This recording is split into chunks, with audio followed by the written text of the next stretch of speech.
এই ছেলেটা যদি আমার ভালোবাসার মানুষ হতো, ভাবতেই ভেতরে যেন কেমন লাগছে। মনে হচ্ছে কেউ যেন আকাশ থেকে নামিয়ে দিয়েছে রূপকথার নায়ককে। চোখে রোদ চশমা, কিন্তু তার ভেতরে লুকানো দৃষ্টি যেন ঝড় তুলছে আমার হৃদয়ে। চুলগুলো বাতাসে উঠছে, আর আমি বুঝতেই পারছি না এটা কি শুধু বাতাসের খেলা নাকি সময়েরও এক অদ্ভুত খেলা। সবাই তাকিয়ে আছে ওর দিকে। আজ প্রথম আমার হৃদয়ে এভাবে কেঁপে উঠলো, আর আমি বুঝলাম সৌন্দর্য শুধু চোখে ধরা পড়ে না, সৌন্দর্য কখনো কখনো সরাসরি হৃদয়ে গিয়ে বাজে। আর সেই সুরেই আমি বুঝে গেলাম আমি ওর প্রেমে পড়েছি। বলটা যদি এসে আমার মাথায় পড়তো তাহলে জিশান আমাকে অনেক কেয়ার করতো। আজকে আমি জিশানের কাছে ওর ফেসবুক অ্যাকাউন্ট যাবো। হাই, কাকে খোঁজ? বই খুঁজি। আচ্ছা, সন্ধ্যায় ফ্রি? কেন? আমার সাথে একটা রেস্টুরেন্টে যেতে পারবো? জিশান হয়তো আজকে আমাকে প্রপোজ করবে।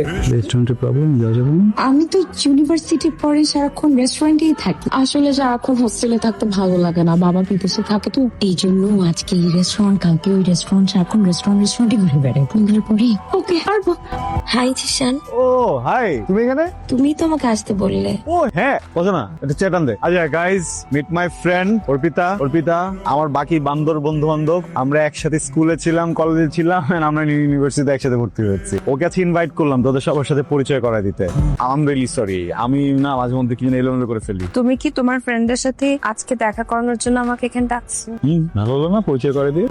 এটা তো তুমি লাইব্রেরিতে বললেই পারতা। বলিনি কেন? আগে বললে এত এক্সাইটমেন্ট নিয়ে সাজগোজ করে আসতাম না। ও হ্যাঁ, তেজে আসছো, ওয়াও ডিফারেন্ট লাগতেছে। আমার না আজকে খুবই দরকারি একটা কাজ আছে, আমি যাই। মাত্র আসো না, পেটে যাও। আমার চা দাও। শিওর? হাই, কি অবস্থা? ভালো, তোমার কি অবস্থা? হ্যালো, তোমাকে একটা প্রশ্ন করি। শিওর? তোমার ফেসবুকে অ্যাড হতে পারি? হ্যাঁ ডেফিনেটলি। Thank you. আজকে ক্লাস করোনি? করেছি তো। কোথায়? ক্যাম্পাসে দেখলাম না তোমাকে। আমি তো দেখলাম তোমাকে। আমাকে দেখছো? আমি তো দেখি নাই। আমি দেখেছি লুকিয়ে আড়াল থেকে।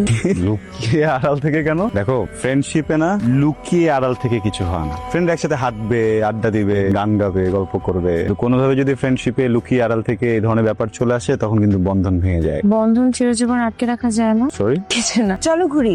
এটা আমার চুলে গুজে দাও। কি ব্যাপার? জিশান তো বললো আমাকে ফেসবুকে অ্যাড করবে, তাহলে এখনো অ্যাড করছে না কেন?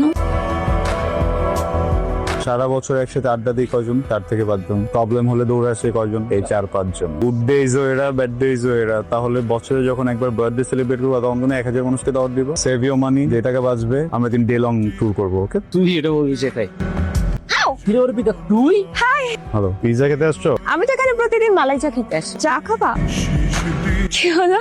চোখে কালি ছিল, মুছে দিলাম। ও ওয়াও, তুমি কি ভাবছো? কিছু না। আমি ওরকম ছেলে না। আমি সেরকম না। চা? না। ওকে। আচ্ছা শোন, আমার বার্থডে তো এখানেই করতেছে। ও ওয়াও। ছবি তোলার কি করব? ও হ্যাঁ, ও তো ইন্ডিয়াতে। আর তোমার ক্যামেরা আছে? হ্যাঁ। ছবি তুলে দিতে পারবা? হ্যাঁ। শিওর? ওর বার্থডে? ও ওয়াও, অ্যাডভান্স হ্যাপি বার্থডে।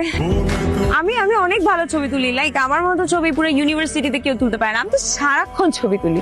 আমাদের তো ফটোশুটের ক্লাসই শুরু হয়নি। জিশানকে খুশি করতে গিয়ে তো মুখ ফুটে বলে দিলাম আমার তো ক্যামেরাও নেই, কি করব এখন?